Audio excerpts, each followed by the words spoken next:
Hello everyone, welcome to my channel. My name is Vikramjeet and I am going to start a series of science for all competitive exams. ठीक है। और जो academics पढ़ रहे हैं बच्चे उनके लिए भी important रहेगा ये चैप्टर।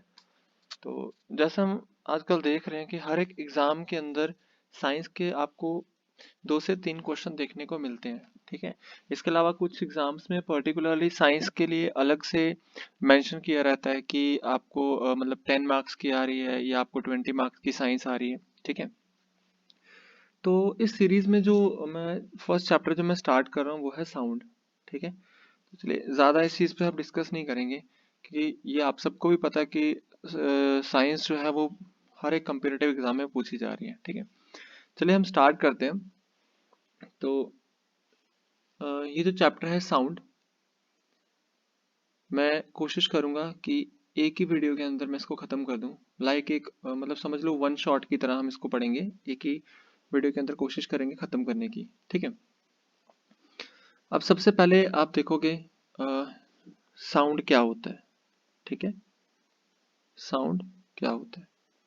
तो देखिए साउंड क्या है। It is a form of energy. Sound is a form of energy, ये आपको याद रखना है। साउंड एक एनर्जी की फॉर्म होती है। इसके अलावा साउंड क्या करता है, ये एक सेंसेशन प्रोड्यूस करता है। ठीक है। क्या प्रोड्यूस करता है, एक सेंसेशन। कैसा सेंसेशन, सेंसेशन ऑफ हियरिंग, हमें याद रखना है। साउंड क्या प्रोड्यूस करता है, सेंसेशन प्रोड्यूस करता है। कौन सा सेंसेशन प्रोड्यूस करता है, सेंसेशन ऑफ हियरिंग प्रोड्यूस करता है। नेक्स्ट, साउंड क्या है, साउंड एक वेव है। साउंड क्या है, साउंड एक वेव है। ओके, ठीक है।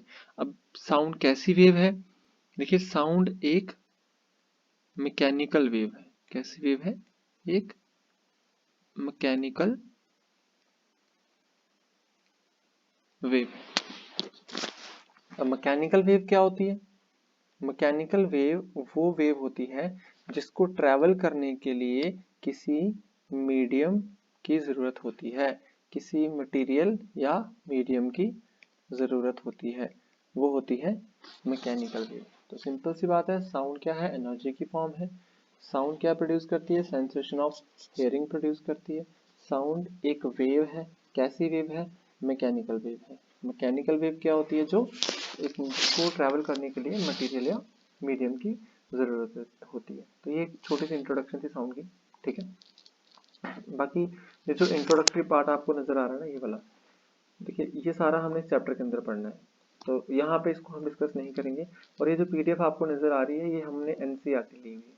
ठीक है, दिस इज एनसीईआरटी। अब एनसीईआरटी लेने का रीज़न क्या था, एनसीईआरटी लेने का रीज़न ये था कि मोस्टली क्वेश्चन एनसीईआरटी में के ऊपर बेस्ड होते हैं और एक तरह से हमारे पास रिलायबल सोर्स होता है, एक ऑथेंटिक सोर्स होता है। ठीक है, किसी भी क्वेश्चन के लिए।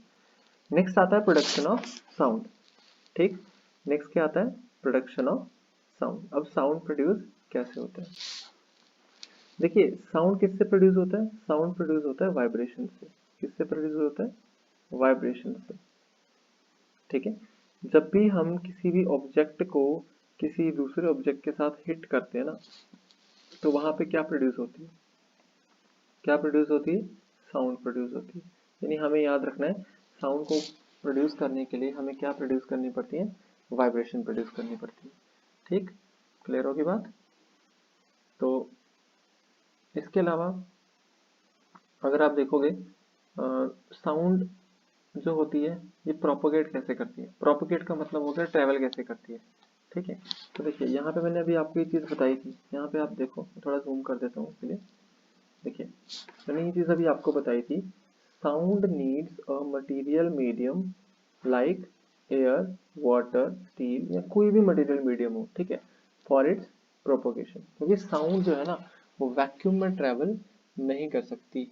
साउंड जो है वो वैक्यूम में ट्रैवल नहीं कर सकती, ये भी आपको याद रखना है। ठीक है, साउंड वैक्यूम में ट्रैवल नहीं करती। इट रिक्वायर्स अ मटेरियल और मीडियम फॉर इट्स प्रोपोगेशन। यानी साउंड को ट्रैवल करने के लिए किसी न किसी मटेरियल या मीडियम की ज़रूरत होती है।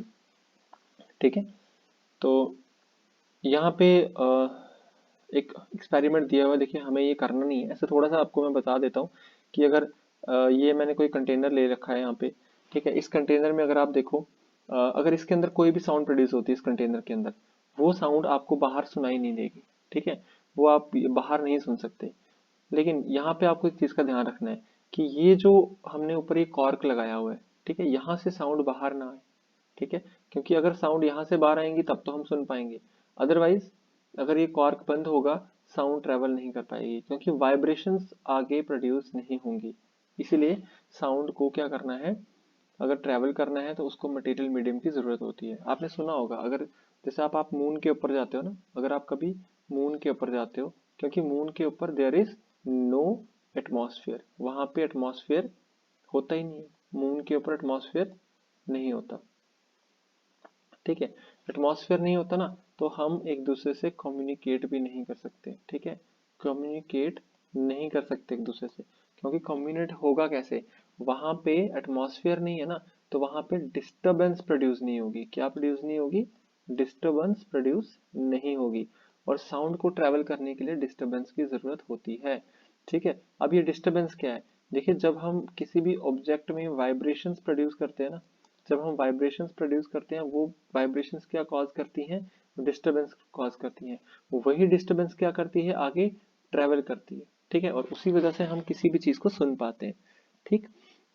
बाकी ये चीज मैंने आपको बता दी कि साउंड क्या है, एक वेव है, ठीक है, साउंड क्या है, एक वेव। ये चीज मैंने आपको बता दी, sound is a wave, sound moves from one point of generation to the ear of the listener through medium। तो एक मीडियम के थ्रू वो जाती है एक लिसनर तक, ठीक है, यानी एक सोर्स से एक लिसनर तक जाने के लिए साउंड को मीडियम की जरूरत होती है। आई होप ये चीजें आपको क्लियर हो गई होंगी, मैं बार बार इनको रिपीट नहीं करूंगा, ठीक। अब एक चीज मैं और बता दूं यहाँ पे आपको कि जो साउंड होती है ना, देखिए हमने पढ़ा साउंड वेव होती है, क्या होती है, एक वेव होती है, ठीक है, sound is a wave.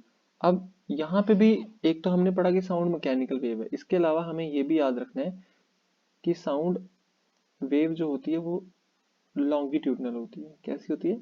Longitudinal. Sound wave is a longitudinal wave, क्योंकि जो वेव होती हैं ये दो तरह की होती हैं। वेव्स कितनी तरह की होती है? दो तरह की। एक लॉन्गिट्यूडनल वेव होती है और दूसरी होती है ट्रांसवर्स वेव। क्या होती है? ट्रांसवर्स वेव, ठीक है। चलो मैं एक थोड़ी खाली जगह देखते हैं कहीं पे, वहां पे मैं आपको क्लियर करता हूँ, ठीक, ज्यादा अच्छे से क्लियर हो जाएगा। हाँ, यहाँ पे देखते हैं क्या बोला मैंने। आपके पास एक होती है लॉन्गिट्यूडनल वेव और दूसरी आपके पास होती है ट्रांसवर्स वेव, ठीक है। अब इन दोनों में डिफरेंस क्या होता है? देखिए जो लॉन्गिट्यूडनल वेव होती है ना, ये आपको याद रखना है, ये ट्रेवल कैसे करती है, ये ट्रेवल करती है in the form of compressions, ठीक है, किसकी फॉर्म में ट्रेवल करती है? Compressions and rarefactions. अब ये कंप्रेशंस और रेयर फ्रैक्शंस क्या होते हैं, ये मैं आपको बता देता हूँ। और ट्रांसवर्स वेव किस में ट्रेवल करती है? ये ट्रेवल करती है in the form of crest and trough, ठीक है, ये ट्रेवल करती है in the form of crest and trough. अच्छा, अब हमने देखना था कंप्रेशन क्या होता है। देखिए जब भी कभी वाइब्रेशन प्रोड्यूस होती है, ठीक है, जब भी कभी क्या प्रोड्यूस होती है? वाइब्रेशन प्रोड्यूस होती है। मान लो हमारे पास एक ड्रम है और हम क्या करते हैं, उस ड्रम को एक स्टिक के साथ हिट करते हैं या बीट करते हैं एक स्टिक के साथ। तो जब हम उस ड्रम के ऊपर वो स्टिक लगाते हैं, ठीक है, वो जो ड्रम का मेम्ब्रेन होता है वो वाइब्रेट करना शुरू कर देता है, ठीक है, ड्रम का जो मेम्ब्रेन होता है वो वाइब्रेट करता है। अब उसकी वाइब्रेशन से क्या होता है ना, उसके आसपास के जितने पार्टिकल्स होते हैं वो क्या करने लगते हैं? वाइब्रेट करने लगते हैं, ठीक। अब जब वो पार्टिकल्स वाइब्रेट करते हैं वो अपने आसपास के दूसरे पार्टिकल्स को भी वाइब्रेट करते हैं, ठीक है, जिससे क्या होता है, अब मैं यहाँ पे एक चीज बताता हूँ। जैसे मान लो यहाँ पे एक पार्टिकल है, ठीक है, इसके अंदर वाइब्रेशन प्रोड्यूस हुआ, अब इसके आसपास और भी पार्टिकल्स हैं, ये मैंने पार्टिकल्स बना दिए, ठीक है। तो अगर हमने इसको डिस्टर्ब किया, इसमें वाइब्रेशन प्रोड्यूस किया, जब ये डिस्टर्ब होगा तो ये इसके साथ टकराएगा, तो जब ये इसके साथ टकराएगा तो ये वाला पार्टिकल भी वाइब्रेट करेगा, वो अपने नेक्स्ट पार्टिकल के साथ टकराएगा, वो वाइब्रेशन प्रोड्यूस कर देगा, देन वो नेक्स्ट के साथ टकराएगा। इस तरह से ये जो वाइब्रेशंस देखो इस तरह से आके वो ट्रेवल करती हैं, क्योंकि वो अपने नेक्स्ट पार्टिकल को डिस्टर्ब करती रहती हैं, जिस वजह से वो वाइब्रेशन आगे क्या करती हैं, प्रोपोगेट करती हैं। क्या करती हैं, प्रोपोगेट। इसी को हम बोलते हैं कि जो वेव है वो ट्रेवल कैसे करती है, यानी प्रोपोगेशन का मतलब ये है कि वेव ट्रेवल कैसे कर रही है।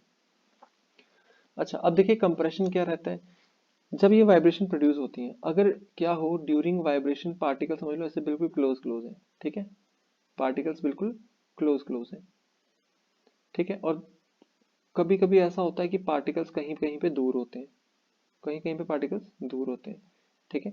कहीं कहीं पे पार्टिकल्स क्लोज होंगे, कहीं कहीं पे पार्टिकल्स दूर रहेंगे। फिर अगर हम दोबारा देखें, ये देखिए पार्टिकल वापस से क्या हो गए, क्लोज हो गए, एक दूसरे के क्लोज आ गए, अगेन वो एक दूसरे से दूर हो गए, ठीक है। इस तरह से पार्टिकल ट्रेवल करते हैं। अब यहाँ पे क्या होता है, एक बार मैं पेन चेंज कर लेता हूँ। देखिए यहाँ पे क्या होता है, ये वाला जो पोर्शन आप देख रहे हो, दिस वन, जहाँ पे पार्टिकल्स क्लोज हैं, इस पोर्शन को कहा जाता है कंप्रेशन। इसको क्या कहा जाता है, कंप्रेशन। और ये वाला जो पोर्शन है जहाँ पे पार्टिकल्स क्या है, दूर दूर है, ठीक है, जहाँ पे पार्टिकल्स क्या है, दूर दूर है, इस पोर्शन को कहा जाता है रेयर फ्रैक्शन। अगेन ये वाला पोर्शन कंप्रेशन बन जाएगा और ये वाला पोर्शन रेयर फ्रैक्शन बन जाएगा। यानी हमने याद रखना है, जहाँ पे पार्टिकल्स क्लोज होंगे, when the particles are very close to each other, that portion of wave is called compression, and when the particles are far away from one another, that portion is called refraction। ठीक है, this is compression and refraction।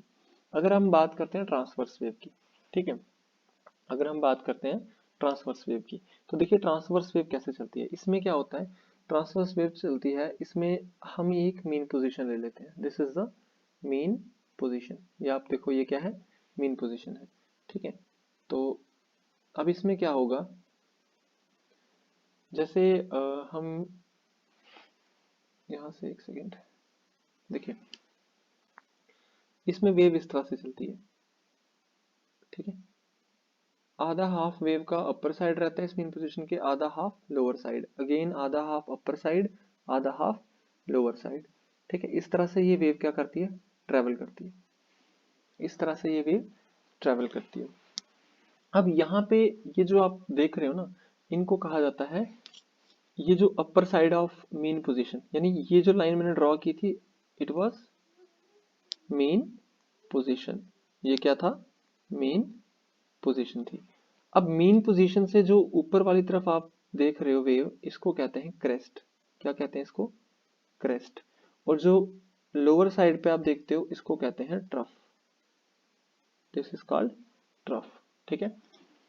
यानी आपकी जो transverse wave होती है ये किस तरह से ट्रेवल करती है, ये ट्रेवल करती है in the form of crest and trough, ठीक है। और लॉन्गिट्यूडिनल वेव कैसे ट्रेवल करती है, वो ट्रेवल करती है in the form of compression and rarefaction. ये चीजें क्लियर होगी। अच्छा, अब यहाँ पे ना एक चीज और बताता हूँ मैं, ये जो क्रेस्ट एंड ट्रफ है, यहाँ पे हमारे पास ना वेव के साथ कुछ करेक्टरिस्टिक्स होती हैं, वेव की कुछ टर्म्स होती हैं जो वेव के साथ रिलेटेड होती हैं।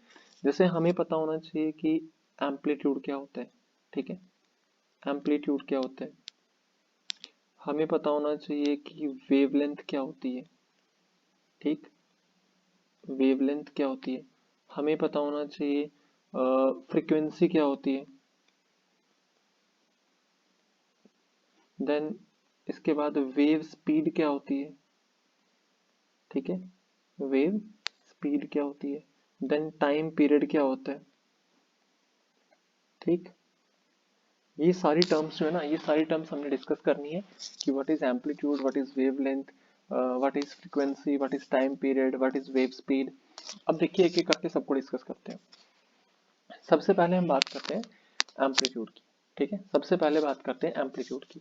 तो देखिए एम्पलीट्यूड क्या होता है, it is the maximum displacement of particle from mean position, ठीक है। एक पार्टिकल अपने मेन पोजीशन से कितना डिस्प्लेसमेंट करता है, लेकिन मैक्सिमम डिस्प्लेसमेंट, उसको कहा जाता है एम्पलीट्यूड। क्या कहा जाता है उसको, एम्पलीट्यूड। जैसे यहाँ पे अगर मैं देखूं, ये जो ये थी मेन पोजीशन, तो मेन पोजीशन से देखिए ये पार्टिकल जा रहा है और this is the maximum displacement, ये इसका क्या है, मैक्सिमम डिस्प्लेसमेंट है। इस पॉइंट की बात करें, यहां से पार्टिकल आएगा तो इस पार्टिकल की मैक्सिमम डिस्प्लेसमेंट ये होगी, ठीक है। यहाँ पे आप देखो तो इस पार्टिकल की मैक्सिमम डिस्प्लेसमेंट ये होगी, ठीक है। अब मैक्सिमम डिस्प्लेसमेंट रखनी है हमने, ऐसा नहीं कि कहीं पे भी डिस्प्लेसमेंट हो तो हम उसको एम्पलीट्यूड बोल दें।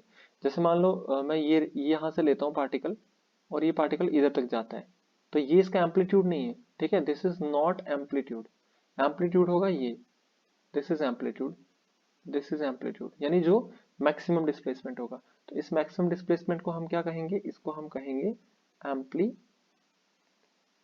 एम्पलीट्यूड, ठीक है। एम्पलीट्यूड क्या बताया मैंने, the maximum displacement of particle from the mean position, ठीक है। इसके बाद अगर बात करें, दूसरी चीज हमारे पास क्या है, दूसरी चीज है वेवलेंथ। तो वेवलेंथ क्या होती है, ठीक है। अब वेवलेंथ क्या होती है, देखिए वेवलेंथ को हम कह सकते हैं it is distance from one, हम कह सकते हैं क्रेस्ट टू अनदर क्रेस्ट, या फिर ट्रफ टू अनदर ट्रफ, या फिर आप ये भी कह सकते हो it is a distance from compression to rarefaction, यानी एक कंप्रेशन से दूसरे कंप्रेशन तक। यानी कि आप ये भी कह सकते हो कि एक कंप्रेशन से दूसरे कंप्रेशन तक का, सॉरी रिफ्लेक्शन कर दिया मैंने, एक सेकेंड, हाँ देखिए, एक कंप्रेशन से दूसरे कंप्रेशन तक का जो डिस्टेंस है दिस इज वेवलेंथ, इसको क्या बोलेंगे, वेव लेंथ। या फिर एक रेयर फ्रैक्शन से दूसरे रेयर फ्रैक्शन तक का जो डिस्टेंस होगा उसको भी हम क्या कह सकते हैं, उसको भी हम कह सकते हैं वेव लेंथ। अच्छा, वेवलेंथ को हम डिनोट किससे करते हैं, इस सिंबल से डिनोट करते हैं, ठीक है। दिस इज इसको हम क्या बोलते हैं, इसको बोलते हैं लैम्डा। क्या कहते हैं इसको, लैम्डा। जिस सिंबल से हम वेवलेंथ को डिनोट करते हैं उस सिंबल को कहते हैं लैम्डा। अगर यहाँ पे आप देखो, ठीक है, यहाँ पे आप देखो तो यहाँ पे क्या होगा, यहाँ पे हम बोलेंगे the distance between two corresponding crests, या फिर the distance between two corresponding troughs, वो होगा आपका वेवलेंथ, यानी कि लैम्डा, ठीक है। क्लियर हो गया, एम्पलीट्यूड भी क्लियर हो गया। अब देखिए एम्पलीट्यूड का जो ऐसा यूनिट होता है ये भी मैं बता देता हूँ, एम्पलीट्यूड का ऐसा यूनिट होता है मीटर। वैसे ही वेवलेंथ का भी ऐसा यूनिट क्या होता है, मीटर होता है, ठीक। वेवलेंथ को आप एंगस्ट्रॉम में भी मेजर कर सकते हो, ठीक है, एंगस्ट्रॉम्स में भी मेजर कर सकते हो। ये भी आप याद रखोगे, वन एंगस्ट्रॉम, एंगस्ट्रॉम को ऐसे लिखते हैं, वन एंगस्ट्रॉम जो होता है ना वो होता है 10⁻⁻10 मीटर के इक्वल, इसको भी आप याद रखोगे। ओके, तो दो चीजें आपको क्लियर होगी, दो चीजें क्लियर होगी आपको। एक मैंने बता दिया एम्पलीट्यूड क्या होता है, दूसरा मैंने बता दिया वेवलेंथ क्या होता है। तीसरी चीज होती है व्हाट इज फ्रीक्वेंसी, ठीक है। तो फ्रीक्वेंसी क्या होती है, देखिए इसके लिए दोबारा से मेरे को बनानी पड़ेगी यहाँ पे एक बार डायग्राम, बना देता हूँ यहाँ पे। Again this is mean position, ठीक है, मीन पोजीशन। अब फ्रीक्वेंसी क्या होती है, हम कहते हैं number of cycles produced in 1 second, एक सेकेंड के अंदर कितने नंबर ऑफ साइकिल्स बनते हैं वो उसकी फ्रीक्वेंसी होती है। जैसे हम यहाँ से चलते हैं, देखिए ये वेव चल रही है, ये बन गया हाफ साइकिल, ठीक है। फिर ये वेव नीचे आती है, अगेन वेव बनाती है, अगेन हाफ साइकिल, और इन दोनों हाफ साइकिल्स को मिलाकर हो गया एक कंप्लीट साइकिल। फिर अगेन ये हाफ साइकिल, ठीक है, अगेन दो साइकिल बन गए, फिर ये 2.5 साइकिल। अगर आप इस वेव को देखो, यहाँ पे आप देखो, यहाँ से लेकर, ठीक है, from point A to point B half cycle बनता है, point B to point C again half cycle बनता है। तो अगर हम पॉइंट ए से सी तक देखें एक कंप्लीट साइकिल बन गया। वैसे ही सी से डी हाफ साइकिल बनता है, फिर ई पॉइंट लेता हूँ तो फिर से हाफ साइकिल बनता है, यानी सी से ई तक कंप्लीट साइकिल बन गया, फिर ई से एफ तक अगेन हाफ साइकिल बन गया। तो अगर कोई आपसे पूछे कि इस वेव की फ्रीक्वेंसी कितनी है, तो वो हम बोलेंगे 2.5, और फ्रीक्वेंसी का ऐसा यूनिट होता है हर्ट्ज। क्या होता है, हर्ट्ज, HZ, ठीक है। फ्रीक्वेंसी का ऐसा यूनिट होता है हर्ट्ज, यानी हम फ्रीक्वेंसी क्या होती है कि एक सेकंड के अंदर कितने साइकिल्स बनते हैं, ठीक है, एक सेकंड के अंदर कितने साइकिल्स एक वेव बनाती है। या आप कह सकते हो एक सेकंड के अंदर कोई चीज कितनी बार वाइब्रेट करती है, ठीक है, कोई भी चीज कितनी बार वाइब्रेट करती है 1 सेकंड के अंदर, या कितने साइकिल्स बनते हैं 1 सेकंड के अंदर, या फिर कितनी ऑसिलेशंस होती है, ठीक है। ये सब आपकी फ्रीक्वेंसी है, number of cycles in 1 second, और number of vibrations in 1 second, और number of oscillations in 1 second, उसी को हम कहते हैं फ्रीक्वेंसी, ठीक है। नेक्स्ट आपको मैं बताता हूँ टाइम पीरियड क्या होता है। देखिए, टाइम पीरियड को आपको याद रखना है, time period is reciprocal of frequency, यानी हम लिख सकते हैं 1 upon frequency, this is time period. Time period क्या होता है? 1 अपॉन फ्रीक्वेंसी। या आप कह सकते हो, अगर डेफिनेशन आपको लिखनी हो टाइम पीरियड की, तो टाइम पीरियड क्या होता है? टाइम पीरियड जो होता है ना, it is the time taken by a wave to complete one cycle, यानी एक साइकिल को कंप्लीट करने के लिए कितना टाइम लगा। जैसे मैं यहाँ पे बताता हूँ आपको, देखो, जैसे यहाँ पे मैं एक वेव बनाता हूँ, देखिए ये वेव बनाई, अब यहाँ से ये वेव चल रही है ना, ये हाफ साइकिल हो गया, और ये दोबारा से हाफ साइकिल हो गया। तो ये एक कंप्लीट साइकिल बनाने के लिए यहाँ तक उसने कितना टाइम लिया, उस वेव ने कितना टाइम लिया, उसी को बोलेंगे टाइम पीरियड, उसी को क्या कहेंगे हम? टाइम पीरियड, ठीक है। तो 4 टर्म्स मैंने आपको बता दी। एम्पलीट्यूड क्या होता है? Maximum displacement from the mean position. Wavelength क्या होती है? It is the distance between two corresponding crest और टू करस्पॉन्डिंग ट्रफ, या फिर आप कह सकते हो between one compression to another compression, या फिर between one rarefaction to another rarefaction, वो भी क्या हो जाएगा? वो भी आपकी वेवलेंथ हो जाएगी, ठीक है। फ्रीक्वेंसी मैंने क्या बोला? Number of cycles produced in 1 second. Time period क्या बोला मैंने? Time taken to complete one cycle, या फिर टू कंप्लीट वन ऑसिलेशन, या फिर टू कंप्लीट वन वाइब्रेशन। फिर आती है वेव स्पीड। देखो वेव स्पीड क्या होगी, नाम से पता चल रहा है, जितनी भी स्पीड वेव की होगी, जिस स्पीड के साथ वेव ट्रेवल कर रही होगी, उसको हम बोलेंगे वेव स्पीड, ठीक है। उसको क्या बोलेंगे? वेव स्पीड, ठीक है। यहाँ पे एक छोटा सा रिलेशन होता है, देखिए कि हो सकता है इसके ऊपर कोई क्वेश्चन आ जाए आपको एग्जाम में, बता देता हूँ मैं क्या होता है। हमें मैं रिलेशन बता देता हूँ किस किस के बीच में, रिलेशन बता देता हूँ मैं आपको। फ्रीक्वेंसी, ठीक है, frequency, wavelength and wave speed, ठीक है। इन तीनों के बीच में आपस में क्या रिलेशन रहता है? देखिए मैं आपको सिंपल सी चीज बताता हूँ, जो स्पीड किसके इक्वल होता है?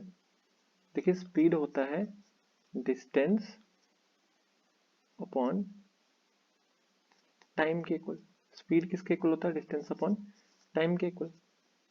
अच्छा, स्पीड, स्पीड की जगह हम लिखेंगे वेव स्पीड, तो मैं v लिख देता हूँ, wave speed equal to distance, distance हमारे पास है लैम्डा यानी वेवलेंथ, और टाइम, टाइम हो गया t, ठीक है।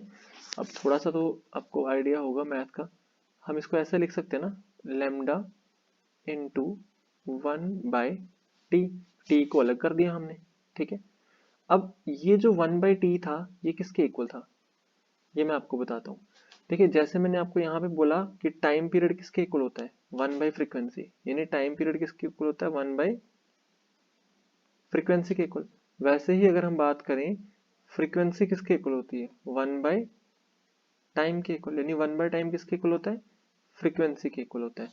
तो मैं इस 1/t की जगह पे फ्रीक्वेंसी लिख सकता हूँ, यानी मैं लिख सकता हूँ lambda is equal to 1/t की जगह मैं लिख दूंगा फ्रीक्वेंसी। देखिए फ्रीक्वेंसी को लिखते हैं इस सिंबल से, दिस इज न्यू, ठीक है। ये जो सिंबल मैंने इसे ड्रॉ किया ना, इस सिंबल को बोलते हैं न्यू। क्या बोलते हैं? न्यू बोलते हैं। तो आपका v किसके इक्वल आ गया? आपका v किसके इक्वल आ गया? आपका v आ गया लैम्डा इंटू न्यू, ठीक है। इसके इक्वल आ गया लैम्डा इंटू न्यू, यानी यहाँ से आपके पास क्या चीज आ गई, क्या रिलेशन आपको मिल गया? आपको मिल गया कि वेव स्पीड किसके इक्वल होती है? वेव स्पीड किसके इक्वल होती है? v किसके इक्वल हो गया? लैम्डा, यानी कि वेवलेंथ, ठीक है, वेव लेंथ मल्टीप्लाई फ्रीक्वेंसी, ठीक है, मल्टीप्लाई फ्रीक्वेंसी। तो ये आपके पास नया एक इक्वेशन आ गई, ठीक है। वेव स्पीड किसके इक्वल होती है? Wavelength into frequency. I hope इतनी चीजें आपको समझ में आ गई, जितनी टर्म्स मैंने आपको बताई जो भी लाइट के साथ रिलेटेड थी, ठीक है, ये मैंने आपको सारी यहाँ पे क्लियर कर दी। ठीक है, नेक्स्ट हम देखते हैं। अब देखो नेक्स्ट क्या है हमारे पास, ये सब देखिए मैंने आपको बता दिया, यहाँ पे डेफिनेशंस लिखी हुई हैं। और मैं आपको एक चीज़ सजेस्ट करूँगा कि एनसीईआरटी की बुक ज़रूर पढ़ा करो, क्योंकि मोस्टली चीज़ें जो है ना यहाँ से पूछी जाती हैं। देखो यहाँ पे लिखा हुआ है एम्पलीट्यूड, मैंने आपको डिस्कस कर दिया, यहाँ पे लिखा हुआ है इसका ऐसा यूनिट मीटर है ना। एम्पलीट्यूड क्या है, it is the maximum displacement of particle, है ना, of the medium from their original undisturbed position, यानी कि जो उसकी मीन पोजीशन होती है। देन फ्रीक्वेंसी आ गई, फ्रीक्वेंसी मैंने आपको बोला था नंबर ऑफ वाइब्रेशंस, है ना, यानी फिर कंप्लीट वेव्स या फिर साइकिल्स प्रोड्यूस्ड इन 1 सेकेंड, उसको फ्रीक्वेंसी कहते हैं। तो ये सारी चीज़ें तो हमने क्लियर यहाँ पे डिस्कस कर ली। बाकी वेवलेंथ, टाइम पीरियड, ये सब भी डिस्कस हो गया। Next is distinguishing different sounds, कि हम अलग अलग साउंड्स में कैसे डिफ्रेंशिएट कर सकते हैं, है ना, क्योंकि साउंड होती है ना थोड़ी अलग अलग टाइप की होती है। तो यहाँ पे हम डिस्टिंग्विश कैसे करते हैं, इसमें आपको 3 चीज़ों का ध्यान रखना है, ठीक है। अच्छा, इससे पहले एक चीज़ मैं आपको बता दूं, यहाँ पे ये जो टेबल आपको दिख रहा है, चलो इसको बाद में डिस्कस करते हैं, हम पहले ये देख लेते हैं। हमारे पास ना क्या होता है, ये देखिए हमारे पास एक तो होती है लाउडनेस, कोई साउंड कितनी लाउड है, दूसरी होती है पिच ऑफ साउंड, और तीसरा होता है टिम्बर, जिसको बोलते हैं क्वालिटी ऑफ साउंड। ठीक है, लाउडनेस, पिच और टिम्बर। पहले बात करते हैं लाउडनेस की, पहले बात करते हैं लाउडनेस की। देखिए लाउडनेस का मतलब है कि कोई आवाज कितनी लाउडली हमें सुनाई दे रही है, दिस इज लाउडनेस। और लाउडनेस डिपेंड करता है एम्पलीट्यूड पे, किस पर डिपेंड करता है लाउडनेस, एम्पलीट्यूड पर डिपेंड करता है। ठीक है, तो यानी जिस साउंड का एम्पलीट्यूड ज्यादा होगा ना उसकी लाउडनेस भी ज्यादा होगी, जिस साउंड का एम्पलीट्यूड ज्यादा होगा उस साउंड की लाउडनेस भी ज्यादा होगी। फॉर एग्जाम्पल अगर मैं यहाँ पे एक वेव बनाता हूँ, ठीक है, एक वेव मैंने बनाई, ये ऐसे ट्रेवल कर रही है, ठीक है, ये वेव ऐसे ट्रेवल कर रही है। यहीं पे मैं दूसरी वेव बनाता हूँ, यहीं पे दूसरी वेव बनाता हूँ, ठीक है, ये इस तरह से ट्रेवल कर रही है। अब अगर आप इन दोनों वेव्स में देखो, इन दोनों वेव्स में क्या डिफरेंस है, ध्यान से देखिए इन दोनों वेव्स में क्या डिफरेंस है। ऊपर वाली यानी जो ए वाली वेव है, इसमें अगर आप देखो एम्पलीट्यूड है ये, है ना, इसमें ये एम्पलीट्यूड है, देख रहे हो, दिस इज द एम्पलीट्यूड। लेकिन अगर हम बी वाली की बात करें, बी वेव की बात करें, इसमें एम्पलीट्यूड देखो, दिस इज द एम्पलीट्यूड यानी मैक्सिमम डिस्प्लेसमेंट। अब देखो यहाँ पे सामने दिख रहा है कि जो ए वाली वेव है इसमें एम्पलीट्यूड ज्यादा है, और जो बी वाली वेव है इसमें एम्पलीट्यूड कम है। तो हमें याद रखना है जिसका एम्पलीट्यूड ज्यादा होगा उसकी लाउडनेस ज्यादा होगी, यानी वेव ए जो है ना, it is more louder than wave B. ठीक है, हमें याद रखना है कि जितनी ज़्यादा एम्पलीट्यूड उतनी ज़्यादा लाउडनेस। अब यहाँ पे देखो लिखा हुआ है लाउडनेस या इंटेंसिटी जो होती है, ठीक है, लाउडनेस क्या है, लाउडनेस क्या है, loudness is a quality by virtue of which a sound can be distinguished from another one. ठीक है, यानी कि अगर साउंड की फ्रिक्वेंसी सेम होगी ना, तो हम साउंड को कैसे डिटेक्ट करेंगे, कैसे पहचानेंगे, तो वो हम पहचानेंगे उसकी लाउडनेस से। जैसे अगर मैं ये जो मैंने अभी वेव यहाँ पे बनाई थी, अगर आप यहाँ पे देखो, ये दोनों वेव्स ध्यान से देखना, इस वेव का अगर आप फ्रिक्वेंसी देखो कितनी है, यहाँ तक एक साइकिल कंप्लीट हो गया, यहाँ तक 2 साइकिल्स कंप्लीट हो गए, एंड देन हाफ साइकिल, यानी इसकी फ्रिक्वेंसी है 2.5 हर्ट्ज। इस वेव की बात करें, यहाँ तक एक साइकिल कंप्लीट हो गया, यहाँ तक 2 साइकिल कंप्लीट हो गए, and this is half cycle, again इसकी फ्रिक्वेंसी है 2.5 हर्ट्ज। तो देखो दोनों वेव्स में फ्रिक्वेंसी सेम है, फ्रिक्वेंसी सेम है तो हमें पता कैसे चलेगा, वेव्स को पहचानेंगे कैसे, यानी साउंड को कैसे पहचानेंगे, तो हम उसकी लाउडनेस से पहचानेंगे। यानी कि हम देखेंगे जिसका एम्पलीट्यूड ज़्यादा है उसकी लाउडनेस ज़्यादा होगी। दूसरी चीज़ आती है, देखो ऑलरेडी यहाँ पे वेव्स बनाई हुई है, तो ये देखो यहाँ पे आप देख रहे हो इसकी, इसका जो एम्पलीट्यूड है वो कम है, इसका एम्पलीट्यूड ज़्यादा है, यानी ये लाउड साउंड है, ठीक है, और ये सॉफ्ट है साउंड। ठीक, दूसरी चीज़ क्या आती है, दूसरी चीज़ आती है पिच। ठीक है, सेकेंड थिंग इज पिच। यहाँ पे अगर आप एक सेकेंड इसको ध्यान से देखो, यहाँ पे ना ये कुछ साउंड की वो बताई है कि हम डिफरेंट डिफरेंट सेक्शंस में कितनी कितनी साउंड प्रोड्यूस होती है। वैसे तो एक चीज़ बता दूं मैं आपको, साउंड की जो लाउडनेस होती है ना, साउंड की जो लाउडनेस होती है, ठीक, लाउडनेस हमें कैसे पता चलती है? लाउडनेस पता चलती है हमें डेसिबल्स में। किस में निकालते हैं हम लाउडनेस? डेसिबल्स, ठीक है। ये है यूनिट ऑफ लाउडनेस, यहाँ पे लिखा हुआ है देखिए। जैसे कोई जेट प्लेन होता है, जेट प्लेन की जो लाउडनेस होती है ना वो कितनी होती है, कितनी ज्यादा उसकी आवाज होती है, ठीक है।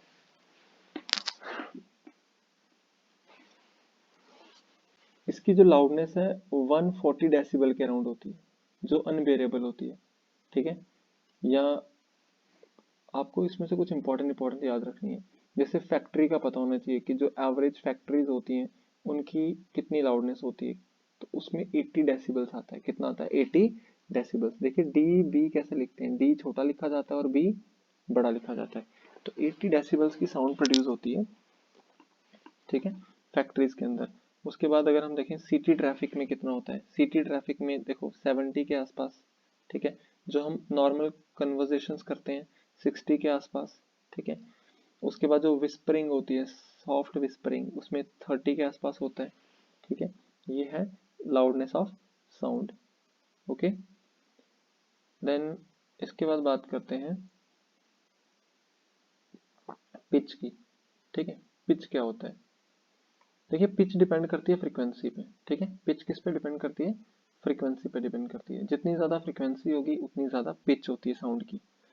जैसे यहाँ पे अगर हम देखें, यहाँ पे बना देता हूँ मैं, देखिए ये मैंने एक वेव ड्रॉ की, ठीक है। दिस इज अ वेव, ठीक है। इसको हम ए मान लेते हैं, this is wave A. Again मैं वेव ड्रॉ करता हूँ यहाँ पे, देखो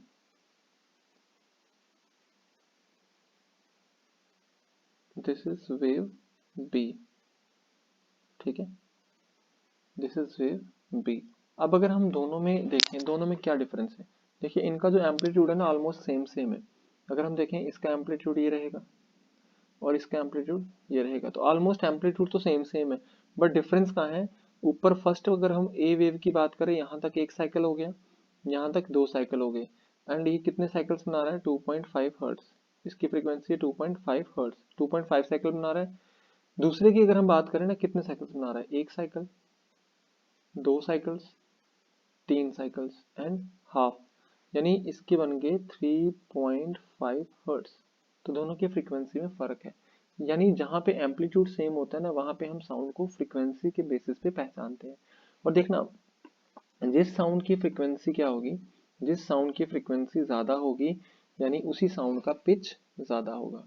पिच डिपेंड करती है फ्रीक्वेंसी पे, और जिसकी फ्रीक्वेंसी ज़्यादा होती है वो साउंड जो होती है ना, बहुत ही पतली आवाज़ आती है। जैसे ये भी याद रखना, ये क्वेश्चन भी एग्जाम में पूछ सकते हैं कि जो बॉयज़ होते हैं, बॉयज़ की जो साउंड होती है उनकी फ्रीक्वेंसी कम होती है एज कम्पेयर टू गर्ल्स, यानी गर्ल्स की साउंड में फ्रीक्वेंसी ज़्यादा होती है।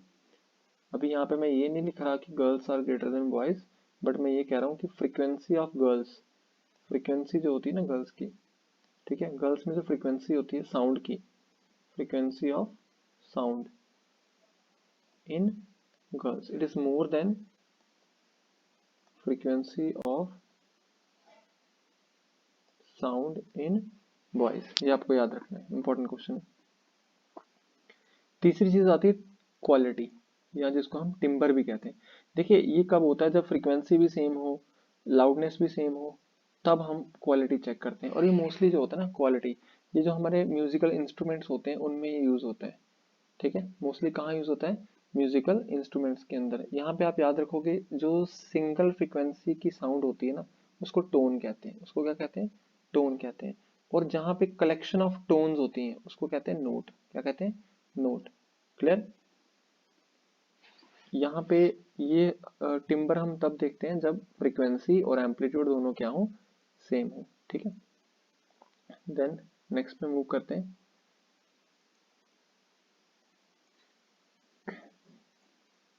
नेक्स्ट था आपका स्पीड ऑफ साउंड। वैसे वो मैंने आपके साथ डिस्कस कर लिया स्पीड ऑफ साउंड, ठीक है। स्पीड ऑफ साउंड हमने ये चीज़ डिस्कस कर ली अभी। ये इक्वेशन रिलेशन हमने डिस्कस कर लिया था ये, ठीक है। देखिए this is v equal to n lambda, यहाँ पे आप देख रहे हो v equal to n lambda, ये चीज मैंने आपको बता दी।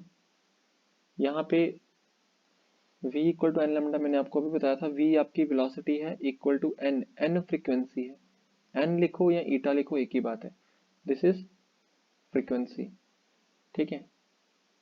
और साथ में दिस इज वेवलेंथ, तो ये इक्वेशन मैंने आपको अभी समझा दी थी पहले। अच्छा, अब आपको याद क्या रखना है, देखिए ये इंपॉर्टेंट है, ये टेबल बहुत इंपॉर्टेंट है, इसको आपको याद रखना है for competitive point of view, ये टेबल आपको याद रखना है, इंपॉर्टेंट वन। और ये सारा ना 25 डिग्री सेल्सियस पे है, ये जो स्पीड ऑफ साउंड यहाँ पे दी है ये सारी की सारी 25 डिग्री सेल्सियस पे है। आपको कुछ इसमें से इंपॉर्टेंट याद रखनी है, जैसे स्टील में आपको याद रखना है कि स्टील में साउंड की स्पीड क्या होती है, वो होती है 5960 मीटर्स पर सेकेंड, ठीक है, मीटर्स पर सेकेंड। एल्यूमिनियम में कितनी होती है, ठीक है, एल्यूमिनियम में होती है 6420 मीटर पर सेकेंड। पहले तो आपको ये याद रखना है कि साउंड सबसे फास्ट किस में ट्रेवल करती है, साउंड सबसे फास्ट ट्रेवल करती है सॉलिड में, उससे कम करती है लिक्विड में, ठीक है, उससे कम करती है लिक्विड में। और सबसे स्लो साउंड किस में ट्रेवल करती है, गैस में। देखिए यहाँ पे कंफ्यूजन हो सकता है ना, कि लोग बोलेंगे भाई ये तो गैस है, गैस में तो इजीली साउंड मूव करेगी, बट ऐसा नहीं होता, ठीक है। साउंड सॉलिड में बहुत फास्ट ट्रेवल करती है as compare to liquid and gases. और एक चीज मैं आपको और बता दूं, याद रखना, जैसे जैसे टेम्परेचर डिक्रीज होते हैं, ठीक है, जैसे जैसे टेम्परेचर क्या करता है, डिक्रीज करता है ना, वैसे वैसे जो साउंड होती है, साउंड की जो प्रोपोगेशन होती है वो भी क्या करती है, डिक्रीज करती है, वो भी क्या करती है, डिक्रीज। अब इसका क्या रीजन है कि साउंड टेम्परेचर डिक्रीज होने से साउंड क्यों डिक्रीज हो जाती है। देखिए इसका रीजन क्या है कि जो पार्टिकल्स होते हैं एटमॉस्फेयर के अंदर, क्या होते हैं, जो पार्टिकल होते हैं एटमॉस्फेयर के अंदर वो स्लो डाउन हो जाते हैं, यानी उनकी जो मूवमेंट होती है ना, टेम्परेचर के कम होने से उन पार्टिकल्स की जो मूवमेंट होती है वो भी स्लो हो जाती है। पार्टिकल्स की मूवमेंट स्लो होने की वजह से साउंड का जो प्रोपोगेशन होता है वो भी स्लो हो जाता है, ये आपको याद रखना है। अच्छा, अब देखिए आयरन में कितना होता है, 5950, यानी आयरन और स्टील में आसपास रहता है, ठीक। देन आपको याद रखना है वाटर में कितना होता है, ठीक है, सी वाटर में कितना है, 1531 मीटर्स पर सेकेंड। अच्छा, इसके बाद आपको याद रखना है हाइड्रोजन में कितना होता है, ये आपको याद रखना है 1284, ये इंपॉर्टेंट है। एंड देन एयर इंपॉर्टेंट है, ठीक है, एयर भी बहुत इंपॉर्टेंट है, एयर में कितना होता है 340 मीटर्स पर second. This is the speed of sound, ठीक है। स्क्रीनशॉट ले सकते हो आप इसका, ये आपको याद करना है, ये बहुत इंपॉर्टेंट है, this table is very important, ठीक है, इसमें से क्वेश्चन पूछा जा सकता है। अच्छा, अब आता है सोनिक बूम क्या होता है, ठीक है, सोनिक बूम क्या होता है ये मैं आपको बता दूं। पहले तो एक चीज आपने ये भी ध्यान रखनी है कि जो लाइट होती है ना, लाइट लाइट की जो स्पीड होती है ना, वो साउंड की स्पीड से बहुत बहुत ज्यादा तेज होती है, ठीक है, लाइट बहुत तेजी से ट्रेवल करती है एज कम्पेयर टू साउंड। आपने देखा होगा ड्यूरिंग रेन क्या होती है, लाइटनिंग होती है, क्या होती है, लाइटनिंग होती है, देखा होगा आपने।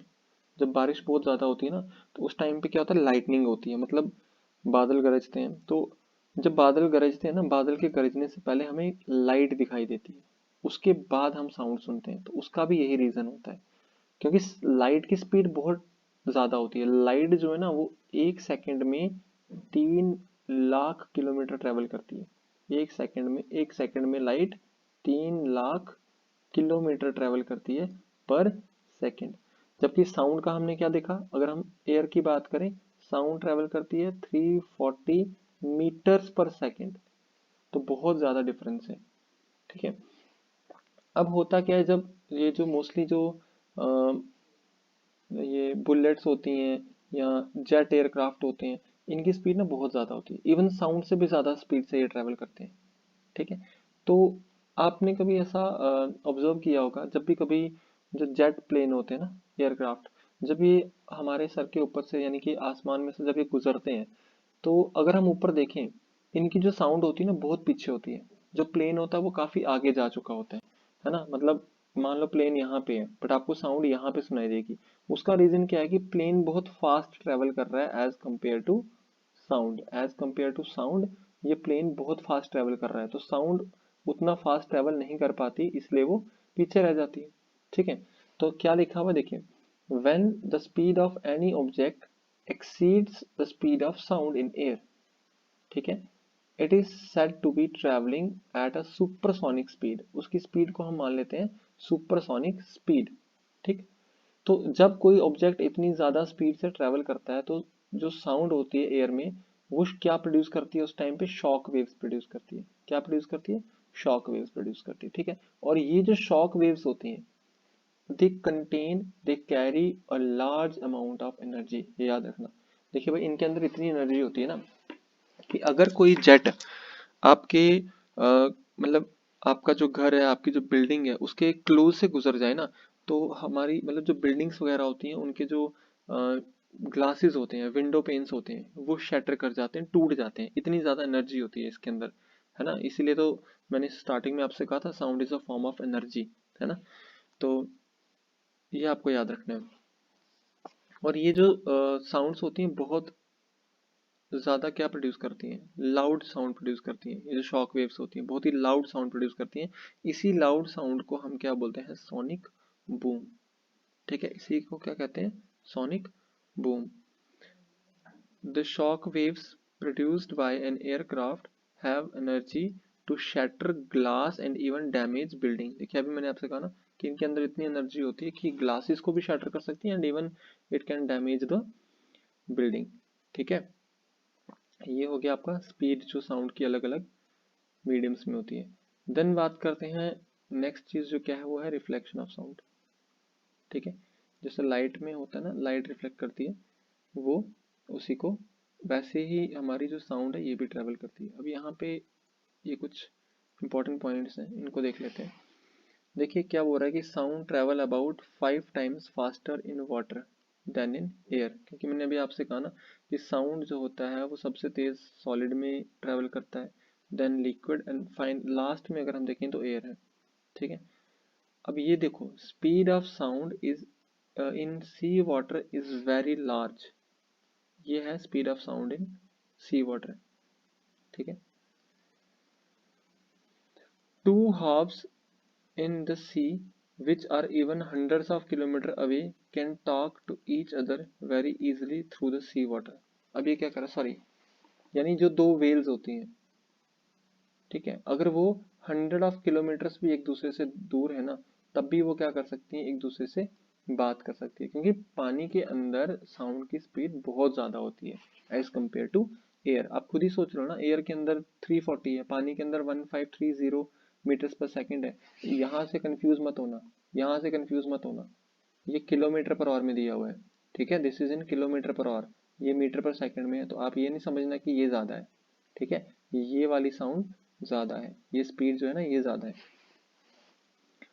अच्छा, अच्छा देखिए आपके लिए क्वेश्चन भी है यहाँ पे एक, ये भी आपको ध्यान रखना है। ठीक है, तो जब भी आप कोई वीडियो देखते हो आपको ईयरफोन कम यूज करने हैं। यूज ऑफ ईयरफोन, अगर हम लंबे समय तक ईयरफोन यूज करते हैं तो इन्फेक्शन होती है हमारे inner part of the year. ठीक है, इसके अलावा ये तो प्रॉब्लम है ही, हमारे ईयर्स को तो डैमेज करता ही है। बाकी अब ये भी आपको पता है कि अगर हमें सेफ्टी देखनी है तो हम रोड पे ईयरफोन लगा के ना घूमें। कभी आप रोड क्रॉस कर रहे हो, है ना, तो आपको तो आवाज़ भी सुनाई नहीं देगी गाड़ी की। ठीक है, जब आप कोई सिग्नल क्रॉस कर रहे हो या रोड पे चल रहे हो, तो इसीलिए using earphones while sleeping is all the more dangerous as current is passing in the wires. ठीक है, तो जिस तरह से एक वायर के अंदर करंट पास कर रही होती है ना, वैसा ही होता है जब आप सो रहे होते हो तो ईयरफोन यूज करो, तो नहीं करनी चाहिए सोते टाइम ईयरफोन यूज। ठीक है, अच्छा अब रिफ्लेक्शन ऑफ साउंड क्या है भाई? देखिए जब भी साउंड किसी सरफेस पे टकराएगी, किसी भी ऑब्स्टेकल के साथ टकराएगी, तो उस पे टकराने के बाद वो वापस आ जाएगी। सिंपल सी बात है, इसी को हम बोलेंगे रिफ्लेक्शन ऑफ साउंड। अब साउंड जो है ना ये भी रिफ्लेक्शन के लॉ को फॉलो करता है। रिफ्लेक्शन के लॉ को फॉलो करने का मतलब क्या है? वही कि जो एंगल ऑफ इंसिडेंस होगा वो किसके इक्वल होगा, एंगल ऑफ इंसिडेंस किसके इक्वल होगा, एंगल ऑफ रिफ्लेक्शन के इक्वल होगा, है ना। जो लॉ हमारे लाइट में होते हैं वही साउंड फॉलो करती है। ठीक, देन आपको याद रखना है कि साउंड जो रिफ्लेक्ट करती है उसकी रिफ्लेक्शन के क्या क्या फायदे होते हैं, ठीक है, क्या क्या उसकी एप्लीकेशन हैं, क्या क्या यूजेस हैं। देखिए म्यूजिकल इंस्ट्रूमेंट्स में भी इसका यूज रहता है। जैसे कुछ मैं यहाँ पे इंस्ट्रूमेंट बताता हूँ आपको। मेगाफोन्स, लाउड स्पीकर्स, या जो हॉर्न्स होते हैं गाड़ियों के अंदर, या फिर जितने भी म्यूजिकल इंस्ट्रूमेंट्स होते हैं, ठीक है, इन सब के अंदर क्या होता है, जैसे देखो यहाँ लिखा है ना, नादस्वरम हो गया, शहनाई हो गई, ट्रम्पेट्स हो गए, ये जितने भी इंस्ट्रूमेंट होते हैं ना, they all are designed to send sound in a particular direction. ये एक पर्टिकुलर डायरेक्शन में साउंड को भेजते हैं। जैसे यहाँ पे आप ये देख रहे हो, दिस इज अ मेगाफोन, या फिर हम इसको मेगा हॉर्न भी कहते हैं। ये आपने मोस्टली देखा होगा टेम्पल्स के ऊपर लगा रहता है, ठीक है, मंदिरों के ऊपर या मस्जिद के ऊपर, या फिर कभी कभी स्कूल्स के ऊपर भी ये लगाया जाता है। अब इसमें क्या होता है ना, ये एक ही डायरेक्शन में साउंड को भेजता है, ठीक है, एक ही डायरेक्शन में ये साउंड को भेजता है। जिस तरफ इसका फेस रखा होगा साउंड ज्यादा उसी तरफ जाती है। और ये किस शेप के होते हैं, कोनिकल शेप के होते हैं, they have a conical opening. और देखिए यहाँ पे क्या होता है, मैं यहाँ पे एक बताता हूँ, देखिए इस तरह से होते हैं, ठीक है, इस तरह से होते हैं, ठीक। इसमें जब साउंड आती है ना वो इस तरह से चलती है। देखिए मल्टीपल रिफ्लेक्शन होती है साउंड की। यहाँ से टकराई, रिफ्लेक्ट होके इधर आ गई। अच्छा यहाँ से साउंड आई, इधर टकराई, रिफ्लेक्ट हुई, यहाँ पहुंची, यहाँ पे टकरा के रिफ्लेक्ट हुई, फिर यहाँ टकरा के रिफ्लेक्ट हो रही है। फिर इस तरह से ये ट्रेवल करती है साउंड, यानी इसमें मल्टीपल रिफ्लेक्शंस होती हैं। क्या होती है इसमें, मल्टीपल रिफ्लेक्शंस, ठीक है। इससे क्या होता है, साउंड मैग्नीफाई हो जाती है। साउंड क्या हो जाती है, मैग्नीफाई हो जाती है, लाउड हो जाती है sound, due to the multiple reflections of sound, ठीक है। देखिए वन, मैं ज़्यादा डिटेल में नहीं बता रहा हूँ क्योंकि वन शॉट वीडियो है तो बहुत लंबा वीडियो हो जाएगा, ठीक है। वैसे ऑलमोस्ट मैंने सारा कवर कर दिया है, जितना इस चैप्टर के अंदर था सारा मैं कवर कर रहा हूँ, ठीक है। बहुत कम ऐसी चीज़ें होंगी जो छूट जाएंगी। स्टेथोस्कोप, स्टेथोस्कोप तो सबने देखा होगा, डॉक्टर्स के पास होता है ना, मेडिकल इंस्ट्रूमेंट होता है। अब इसमें भी क्या होता है, इसमें एक चेस्ट पीस होता है, ठीक है, ये क्या होता है, चेस्ट पीस होता है। देन उसके साथ एक इस तरह से वायर लगी होती है चेस्ट पीस के साथ, ठीक है ना। फिर जैसे आपके हेडफोन होते हैं, यहाँ पे दो क्या होते हैं, इसमें एयर पीस होते हैं इस तरह से, ठीक है, जो एयर्स में लगाए जाते हैं। अब इस चेस्ट पीस पे एक डायफ्राम लगा होता है, पतली सी एक मेम्ब्रेन लगी होती है जिसको डायफ्राम कहते हैं, जिसको हम चेस्ट के ऊपर रखते हैं, ठीक है, या फिर उस पार्ट पे जो हमें एग्जामिन करना है। तो देखिए इसके अंदर अगर बिल्कुल छोटी सी भी साउंड प्रोड्यूस होगी ना, बिल्कुल स्मॉल साउंड, वो इन एयर पीसेस में बहुत ज़्यादा मैग्नीफाई, ठीक है, बहुत ज़्यादा मैग्नीफाई होके वो आपको सुनाई देगी, ठीक है, बहुत ज़्यादा मैग्नीफाई होके वो आपको सुनाई देगी, ओके। तो यहाँ पे भी क्या होती है, इसके अंदर भी मल्टीपल रिफ्लेक्शंस होती हैं, यानी ये जो वायर होती है ना इसकी, ये ट्यूब, इसके अंदर मल्टीपल रिफ्लेक्शन ऑफ साउंड होती है, जिससे साउंड बार बार रिफ्लेक्ट होने की वजह से मैग्नीफाई हो जाती है और हमें बहुत ही लाउडली सुनाई देती है, ठीक। ये भी रिफ्लेक्शन ऑफ साउंड है। फिर आता है इको। इको क्या होता है, देखिए इको क्या होता है ये तो सभी को पता है। जब भी हम किसी हिली एरिया में जाते हैं तो हम लोग कोई भी वहाँ पे कोई भी वर्ड अगर हम बोलेंगे, चैंट करेंगे, तो हम देखते हैं वो वर्ड हमें बार बार वापस सुनाई देता है। उसी को क्या कहा जाता है, इको कहा जाता है, ठीक है। अब हमें एक चीज़ और याद रखनी होती है कि जो साउंड होती है ना, एक टर्म आती है परसिस्टेंस ऑफ साउंड, ठीक है, परसिस्टेंस ऑफ साउंड। अब परसिस्टेंस ऑफ साउंड क्या कहता है कि हम जब कोई आवाज़ सुनते हैं, वो आवाज़ हमारी हमारे कानों के अंदर 1/10 इतने सेकंड्स के लिए हमारे कानों में रहती है, या फिर आप सिंपली कह सकते हो 0.1 सेकंड्स के लिए वो आवाज़ हमारे कानों में रहती है, ठीक है। अगर वो आवाज़ 0.1 सेकंड के बाद रिपीट होगी तो क्या प्रोड्यूस होगा, इको प्रोड्यूस होगा, अदरवाइज इको प्रोड्यूस नहीं होता, ये भी आपको ध्यान रखना है। यानी हम, अगर हमें देखना है कहाँ पे इको प्रोड्यूस होगा, कितना डिस्टेंस होना चाहिए मिनिमम इको प्रोड्यूस होने के लिए, तो देखिए मैं आपको बताता हूँ। मानो आप यहाँ पे इस पॉइंट पे खड़े हो, आपने कोई बात की, आपने कोई वर्ड चैंट किया, वो वर्ड जा रहा है डिस्टर्बेंस के थ्रू, इस पॉइंट पे इस दीवार पे टकरा के वापस आता है, इस दीवार पे टकरा के वापस आता है, ठीक है। अब यहाँ पे ध्यान क्या रखना है कि ये जो है ना 0.1 सेकंड से पहले वापस नहीं आना चाहिए। अगर 0.1 सेकंड से पहले वापस आ गया देन तो इको प्रोड्यूस ही नहीं होगा।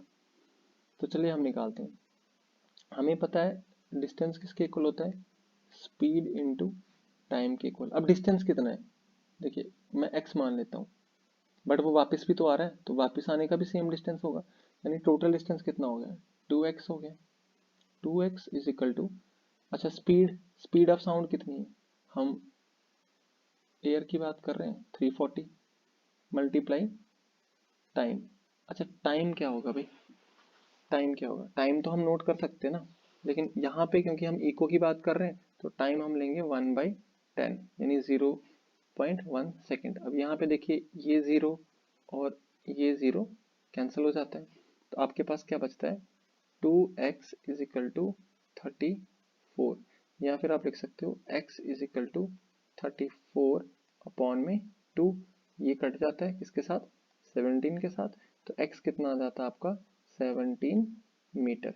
तो आपको ये याद रखना है, ठीक है, कि इको प्रोड्यूस करने के लिए मिनिमम डिस्टेंस कितना होना चाहिए, 17 मीटर। ठीक है, इको प्रोड्यूस करने के लिए मिनिमम डिस्टेंस कितना होना चाहिए, 17 मीटर। ठीक है, तो इसकी और भी बहुत सारी एप्लीकेशन है साउंड की, बट मुझे लग रहा है वीडियो बहुत ज़्यादा लंबा हो रहा है। ठीक है, आई डोंट थिंक कि इतना आप देख भी पाओगे एक ही गो में, इसलिए हम आज के लिए इतना रखते हैं। नेक्स्ट वीडियो जो भी आएगी इसकी, उसमें ये चैप्टर आपका कंप्लीट हो जाएगा, और जैसे ही चैप्टर कंप्लीट होगा उसके बाद इस चैप्टर के जितने एमसीक्यूज होंगे, ठीक है, वो मैं आपके साथ डिस्कस कर लूँगा। जितने भी इम्पोर्टेंट एमसीक्यूज होंगे from the examination point of view, वो सब के सब मैं आपके साथ डिस्कस कर लूँगा। ठीक है, ओके, थैंक यू।